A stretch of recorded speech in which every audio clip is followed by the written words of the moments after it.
This is the CBS Evening News with Dan Rather and Connie Chung. Good evening. Connie is on assignment. Les Aspin has resigned as President Clinton's Secretary of Defense. Does that mean William Perry, James Woolsey, David McCurdy, or even Senator Sam Nunn is in? Our coverage begins at the White House with CBS News White House correspondent Rita Braver. Rita? And it had been rumored for weeks, but most observers really thought that Les Aspin's resignation would not be announced until after the new year. Nevertheless, late this afternoon, the president called reporters into the Oval Office and announced that his Secretary of Defense would be leaving. He helped launch creative policy responses to the fundamental changes of this era, from the dissolution of the Soviet Empire to the growing challenges of ethnic conflict and weapons proliferation.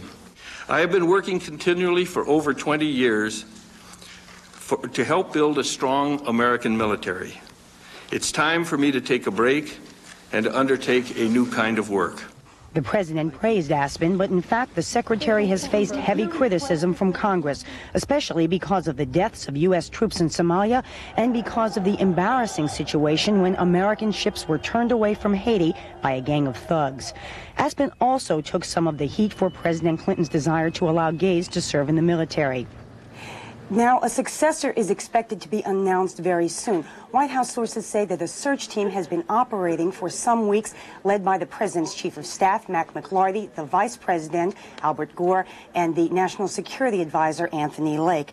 According to White House sources, the president and Aspin have been having a series of conversations over the last few weeks. As you know, Secretary Aspin was the chairman of the House Armed Services Committee. He was considered an expert on defense matters, but somehow his management style never caught on, and in recent weeks, the president did appear to lose confidence in him. Now today, all that both men would say was that Aspin will be leaving for personal reasons. All this comes at a very awkward time. The president is getting ready after the first of the year to go to meetings on the future of NATO. He's going to talk to leaders in Moscow. And on Friday, Aspin was set to come in here to talk about the defense budget. And as you know, that has been a big issue because the department, no surprise here, says it needs a lot more money, Dan. Rita Braver, live at the White House. Thanks. Various sources suggest that James Woolsey, now at the Central Intelligence Agency, is one person being looked at as a possible successor to Aspin. David McCurdy, a congressman from Oklahoma, is mentioned by some as a possibility. McCurdy could go to the CIA if Woolsey moved from CIA to defense. William Perry, who's been a right hand to Aspin, also gets some attention as a possible successor. It's said that Senator Sam Nunn does not want the job. Republican Senator Warren Rudman was mentioned by one source of CBS News as an outside possibility. Nobody at the White House is talking. Aspin has provided leadership over U.S. national security for decades now, first with the House Armed Services Committee and then this year as Secretary of Defense. Our CBS News national security correspondent David Martin is on assignment in Texas tonight. David, from your perspective, what's the background on why this happened? Well, Dan, not to put too fine a point on it, Les Aspin was simply not up to the job. Whatever his political skills and however much he knew about defense from his years on the House Armed Services Committee, he simply did not have the executive skills you need to run a large department like the Department of Defense. And even some of the most basic things like keeping to a daily schedule were hard for him. And on top of that, he was not very effective at articulating administration policy. And when you add all that up, you had a situation in which neither the military, which the Secretary of Defense is supposed to lead, nor the White House, which must rely on his advice, had much confidence in him. Then you throw in his heart problem, and it really was not a question of if Les Aspin was going to leave early. It was simply a question of when he was going to leave. David, General Colin Powell recently retired, is also one of those being mentioned as a possible successor. First of all, could the president do that without legislation, and what do you think of that? Well, you need legislation for a retired general so soon retired to take on that job. Because it's Colin Powell and because he's so popular, I think that legislation would fly through Congress. But Colin Powell's got a $6 million book contract he's got to deal with and speaking engagements out into the foreseeable future.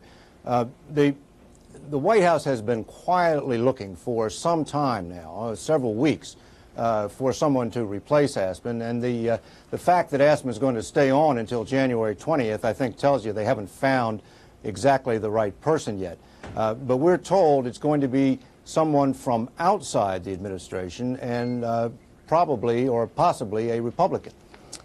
David Martin, live in Texas at our CBS News affiliate, Channel 4, thanks. Earlier today, President Clinton said he plans no change in U.S. policy toward Russia in the wake of the Russian parliamentary elections.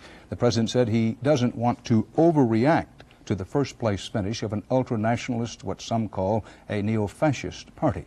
Meanwhile, in Moscow, Vice President Gore was praising Boris Yeltsin, and he launched a verbal assault on the leader of the ultra-nationalist faction who advocates Russian expansionism and who is known for anti-Semitic comments. The views expressed by Zhirinovsky are reprehensible and anathema to all freedom-loving people. Vice President Gore predicted that Boris Yeltsin will be able to form a working coalition of reformers in the new Russian parliament. In this country, a 40-year-old U.S. government secret is finally out tonight. It turns out that back at the start of the baby boom generation, the U.S. government was secretly releasing radiation into the air. As correspondent Eric Ingberg reports, it was part of a testing program for radioactive warfare. During the early days of the U.S.-Soviet nuclear standoff in the 40s and 50s, Americans were told about some of the weapons tests their country conducted. But they were not told about at least a dozen tests where radiation was released into the atmosphere, even though there may have been a dangerous health threat from such tests. Investigators for the General Accounting Office have established that between 1948 and 52, the civilian and military agencies in charge of nuclear weapons purposely released radiation at Oak Ridge, Tennessee, Los Alamos, New Mexico, and Dugway, Utah. There was no way to know, then or now, how much of a hazard such tests posed to the civilian population. I think it's rather unconscionable that we do something like this to our own people in this country, even if it was supposedly for some bigger and quite adequate, quite good purpose. In a letter to the Secretaries of Energy and Defense, Glenn calls for the government to declassify and release all its files on these tests. Outside nuclear experts say today's revelations suggest the military considered developing radiation weapons to use against the Soviets. This is the first time that we know that the U.S. military was actually designing radiation warfare weapons. Until today, only one radiation release experiment at Hanford, Washington, had been publicly acknowledged. The new evidence points to a systematic series of tests at least 4 sites. And congressional investigators point out that there very well may have been others during the dark days of the Cold War. Eric Engberg, CBS News, Washington. Straight ahead on tonight's CBS Evening News, cracking down on violent crime with stiffer penalties and not enough money. And later, Eye on America. Tonight, the terminally ill, the right to die, and the impact of Dr. Death.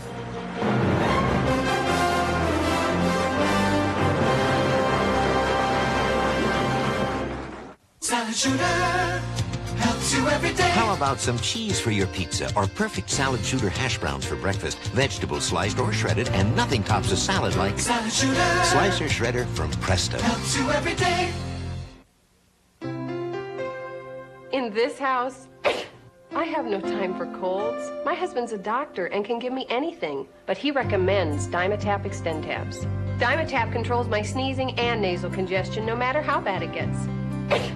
It's strong medicine, so strong, one tablet lets me keep going all day long. Doctors have recommended the Dimetap brand over 200 million times for their families and yours. Trust is everything, and my husband trusts Dimetap. My hemorrhoids hurt so much, I was afraid I needed surgery. But my doctor said they weren't serious, and it's time I used Preparation H. Preparation H helps relieve the symptoms of inflamed hemorrhoidal tissues, often bringing relief from itching, burning, and painful irritation for hours. Doctor recommended Preparation H. A man filled with hate, a gun loaded with bullets, and by now you can almost guess the rest. A fired employee of a Colorado restaurant is under arrest tonight for a shooting rampage that left 4 people dead. The crime bill, now making its way through Congress, would target cases like this, but Linda Douglas dug into it and finds that it could be an empty weapon. Last night, gunfire rang out in the quiet town of Aurora, Colorado, where an angry man shot 5 former co-workers in a pizza parlor. Last week, another angry man shot 23 strangers on board a commuter train. Under the crime bill passed by the U.S. Senate last month, these shootings and more than 100 other offenses would be classified as federal crimes. But federal law enforcement officials warn there may not be enough money or people to enforce those new laws. Rapid, unchecked federalization of criminal activity could overwhelm the limited resources of federal law enforcement agencies, including the FBI. Under the Senate crime bill, the federal government would have jurisdiction over carjacking, criminal street gang activity, and crimes committed with a gun. But the FBI, which would investigate those crimes, is shrinking. By next year, it will have lost 1,000 agents because of budget cuts. And critics say overburdened Justice Department lawyers will have to pick and choose which cases to prosecute. The message to the criminal on the street is that they have about as much chance of being hit with these very severe federal punishments as they do of being hit by lightning. This bill would cost taxpayers $23 billion, but supporters say the public wants action, no matter what it costs. I think the bottom line is there's a strong feeling that it's time we take tough action. Money to pay for the Senate crime bill will have to come from cuts in other federal programs, and no one yet knows where those cuts will be made. In 5 years, federal money to fight crime runs out, leaving to state taxpayers the burden of paying for additional police and more prisons. Linda Douglas, CBS News, Washington. A fire today did extensive damage to the governor's mansion in Salt Lake City, Utah. Officials believe the fire may have started in a Christmas tree. Governor Mike Leavitt wasn't at home at the time, but his wife and their 3-year-old son were. They got out safely. Stay with us for much more CBS Evening News, including a major genetic discovery that could lead to cures for some of the most common diseases.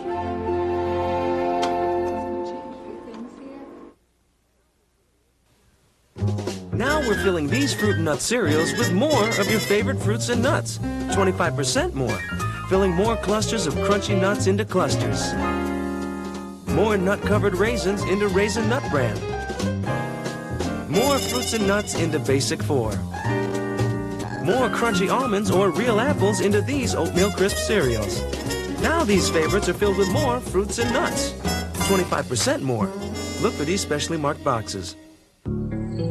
Every night during trout season, Ed Russell ties some of the best flies ever seen on Pinecrest Lake. But sometimes his arthritis pain can make it tough to sleep. That's when his wife Ann gives him Tylenol PM gel caps. Unlike ordinary pain relievers, it has extra strength Tylenol pain reliever, plus a gentle ingredient to help him sleep, which is good news for Ed, but not for the trout population of Pinecrest Lake. Tylenol PM, it puts arthritis pain to rest. Sorry. It was delicious. How about a cappuccino? You have a cappuccino machine? This may take a while.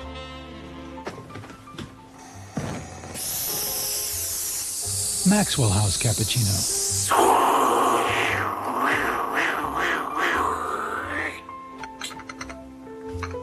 This is great. John, show me how the machine works. Maxwell House, the magic without the machine. We'll be live from England with Princess Diana's last public appearance. Plus, I talk with Naomi Judd. Tomorrow on CBS This Morning, Breakfast for Your Head. A new charge tonight that there may be some link between cellular telephones and brain cancer. A longtime employee of the Motorola company has filed a lawsuit blaming that company for his brain tumor. Engineer Bob Kane participated in a test of a prototype Motorola cell phone years ago. In his civil suit, he charges the company consciously disregarded his safety. There is new evidence tonight that moderate drinking may help prevent heart attacks. A study in the New England Journal of Medicine found that people who drink 1 to 3 glasses of alcoholic beverages a day cut their risk of heart attack in half. That, so it is said, is because alcohol raises the level of so-called good cholesterol, which helps to keep arteries clear. And scientists are announcing another major development tonight. What they've done is draw a kind of map of the tens of thousands of genes in the human body. We asked CBS News health correspondent Dr. Bob Arnott to explain why this is so important. Researchers today opened a major new phase in the genetics revolution with the creation of a comprehensive map of human genes. Experts say will dramatically speed up the search for the key genes that cause many diseases. It takes now something like several years to identify such genes. We believe that with this map it will take a matter of months rather than years. Think of the gene map as a road atlas of the human body. Until now, scientists were virtually lost, having only a few poorly marked roads to tell them where they were in the massive gene system.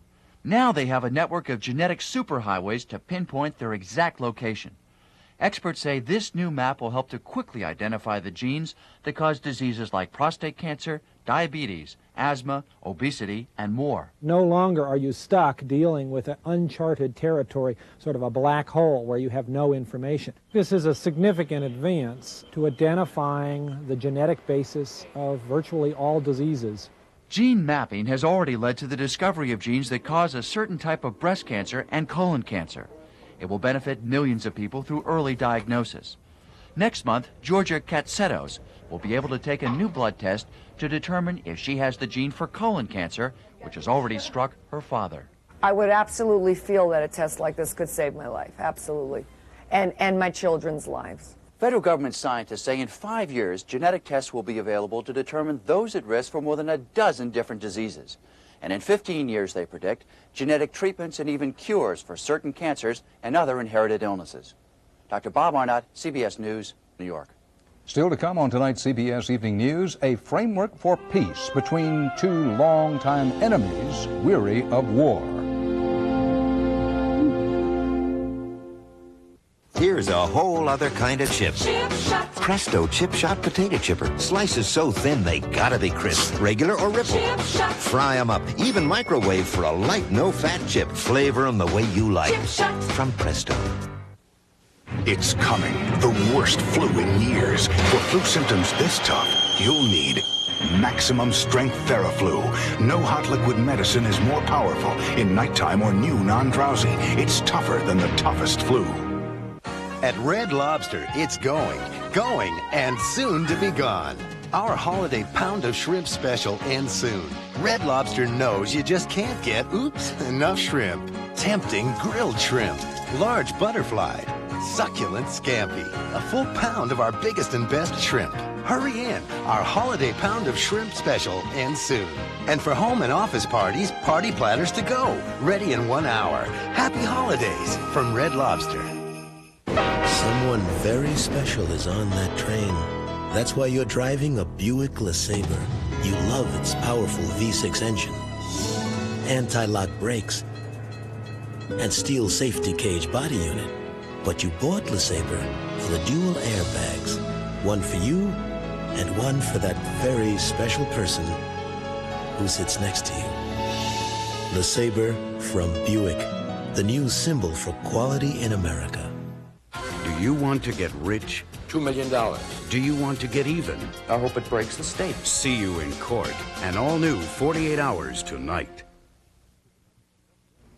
In Geneva today, negotiators from 117 countries approved the final draft of a watered-down agreement to lower some trade barriers around the world. President Clinton said it is, and I quote, good for America. He asked Congress to approve the GATT Accord next year. Mr. Clinton's aides say they expect opposition, but not anywhere near the all-out fight it took to win approval of the North American Free Trade Agreement. Britain and Ireland said today they have agreed on a, quote, framework for peace in Northern Ireland. And they say that they will let the Irish Republican Army join the negotiations if the IRA renounces violence. The Irish Republican Army has waged a bloody campaign since 1969 trying to end British rule in Northern Ireland. Barry Peterson has the story from London. Word spread fast, a Christmas present no one dared hope for. After months of talks, agreement between Britain and the Republic of Ireland outlining the boldest step toward peace since the killings began. Let's have a new beginning. There is a different way than the way that has been pursued for the last 25 years. Years that claimed 3,000 dead, 30,000 wounded. The Republic of Ireland once demanded control of this troubled land, but now agrees that could be decided by a referendum. For their part, the British swallowed their pride and will talk to their archenemy, the IRA, if there's no violence for 3 months, a concession that doesn't surprise terrorism experts. This sort of thing is sometimes necessary. You have to compromise in order to achieve peace. Protestants who want to maintain union with Britain call this a day of treachery. That goes to the very gut of the resentment of the people of Northern Ireland who have been slaughtered and butchered and murdered. Britain's war-weary Prime Minister defended his initiative. I wish to take action to make sure there's no more bloodshed of this sort, because politicians will not have the courage to sit down, address the problems, and find a way through. If the IRA wants to show its good intentions, it can start right here on the streets of London. In years past, it has mounted what it calls the Christmas Campaign of Terror, blowing up shops and subways. There have been a few such incidents this year. If they stop altogether, it could be a sign the IRA wants peace. Never has hope burned so brightly. Barry Peterson, CBS News, London.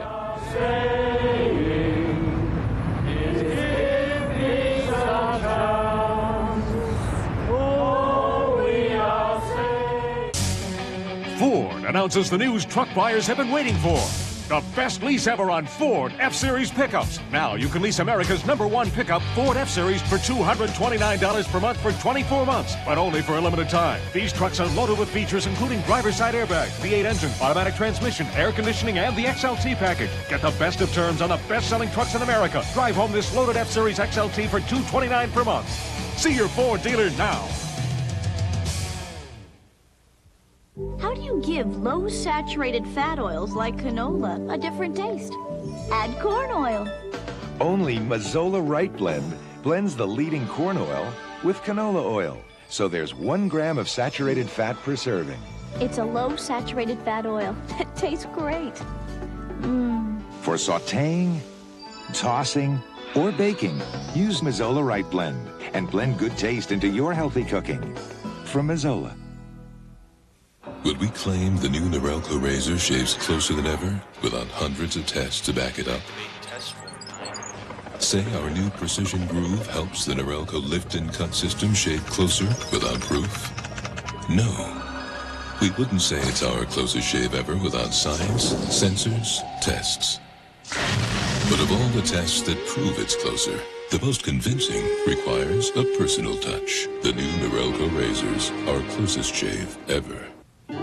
No one else is up, so you only need one freshly brewed cup. Wake up to Folgers Coffee Singles, made with ground roast mountain-grown Folgers in its own filter. The best part of waking up is Singles in your cup. So at Jenny's school play, I get this cough. Somebody handed me these Robitussin cough drops. They worked right away, and I could feel those vapors. Robitussin took the spotlight off me and put it where it belonged. Robitussin cough drops from the cough experts. Dr. Jack Kevorkian is now in the 3rd week of a jailhouse hunger strike in Michigan, awaiting trial on charges of assisting a suicide.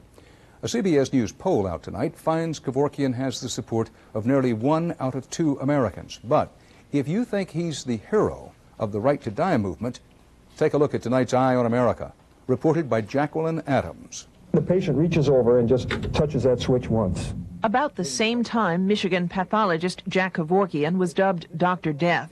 About the same time he helped the first of 20 men and women end their lives, mystery writer Mary Hall learned her breast cancer could not be cured. I knew I would commit suicide rather than face those last few terrible weeks. Hall is still fighting the disease. She wishes her doctor could legally help her end her life when the time comes, but she's fully prepared to act alone. I owned some various drugs, and I bought a revolver. Despite her beliefs, Hall has never considered seeking out Jack Kevorkian. I have some uneasy feelings about Dr. Kevorkian. Hall is not alone. Across the country, numerous physicians, legislators, religious leaders, and dying patients fear Jack Kevorkian may have done more to hinder the Right to Die movement than to help it. He only is involved with people around the issue of the moment of death, not committing to working with dying patients throughout the process of their dying. Has there been any improvement at all? Rochester, New York internist Timothy Quill knows firsthand the wrenching decisions doctors make in the face of death. They're going to put you back on the ventilator. He's just one assisted suicide supporter who's deeply disturbed by Kevorkian's approach. His methods and the image of him as a wild man out there has really hurt the cause. Yet Seattle cardiologist Thomas Preston concedes that everywhere doctors do quietly help terminally ill patients die, usually with the knowledge of family members, usually with massive doses of morphine. Preston fears Kevorkian's crusade could limit this practice. It does raise the consciousness in physicians' minds that if their acts become public, then they're going to have a lot of grief and legal trouble that they want nothing to do with. I know I don't want any doctor deaths coming to Illinois. Indeed, this year alone, Illinois was just one of 8 states which took steps toward criminalizing assisted suicide. Anybody who says that he's hurt his cause apparently is just sticking their head in the sand. In fact, he's reversed public opinion overwhelmingly. Undaunted by critics, Kevorkian's attorney, Jeffrey Feiger, won a major legal victory this week when one Michigan judge declared unconstitutional the law banning assisted suicide. Still, his client is continuing his jailhouse hunger strike in protest against all remaining charges. Far from the Michigan media circus, terminally ill patients are quietly facing the suicide question every day. I didn't want the suffering, the long-term suffering. For Delphine Wazensky, hospice care became the alternative to suicide. For others, increasing their medication eases the pain. This is a very complex issue. In Seattle, Compassion in Dying, a group led by Reverend Ralph Merrow, helps mentally competent but terminally ill patients commit suicide. Unlike Kevorkian, they seek the assistance of a patient's doctor. We do not wish to see people exploited or to see this thing publicized around one person. This issue is much, much greater than any one individual. It's certainly bigger than Dr. Kevorkian. There's no doubt Kevorkian has brought assisted suicide out of the shadows, but for many, his crusade has overshadowed the cause, providing choice for terminally ill patients. In Seattle, this is Jacqueline Adams for Eye on America. And that's part of our world tonight. Coming up on 48 Hours, see you in court. America's obsession with lawsuits. You will meet a man who, in just 48 hours, sued Donald Trump, the state of Florida, and us. 48 Hours, see you in court. We think it's an especially interesting program tonight at 10, 9 Central Time. Connie and I will see you again tomorrow here on the CBS Evening News. Thanks for choosing CBS News. I'll see you again soon on 48 Hours.